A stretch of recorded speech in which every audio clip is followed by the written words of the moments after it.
Hey guys, welcome back. Day 134 of doing a Devo every day, and we are going to be in John 13 once again. Jesus predicts Peter's denial. When he was gone, Jesus said, "Now the Son of Man is glorified, and God is glorified in him. If God is glorified in him, God will glorify the Son in himself, and will glorify him at once. My children, I will be with you only for a little longer. You will look for me, and just as I told the Jews, so I tell you now, where I am going you cannot come.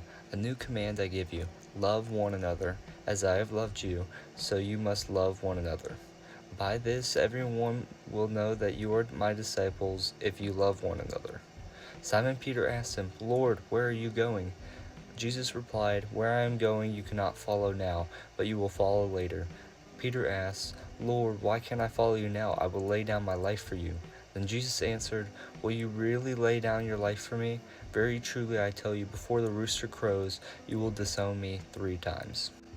So there's a lot to unpack here, as always, but in the first part is where Jesus says he's not going to be here on the earth for longer, and where he was going they could not come. He was going up to heaven to be with God, and this is showing Jesus he knows all things, he knew what was happening, and he accepted the fact. But what I like to look at here is verse 34, where he says, "A new command I give you, love one another."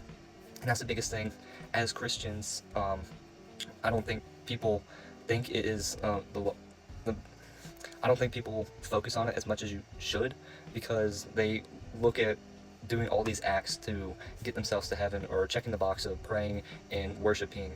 But it's just loving one another is the biggest thing. Just making it such a part of your daily life that you're just loving people, and it's just first nature to you, and just becoming Christ-like. And that's what he says here. He says, "As I have loved you, so you must love one another." And he also says, people will know who my disciples are, because you love one another. And that's how people should know that we are Christians. They shouldn't know we're Christians just because we're telling them we're Christians. They should know we're Christians because of the way we're acting. And the last part is, again, Jesus knowing what was going to happen in the future when he says, "Peter, you will disown me 3 times before the rooster crows."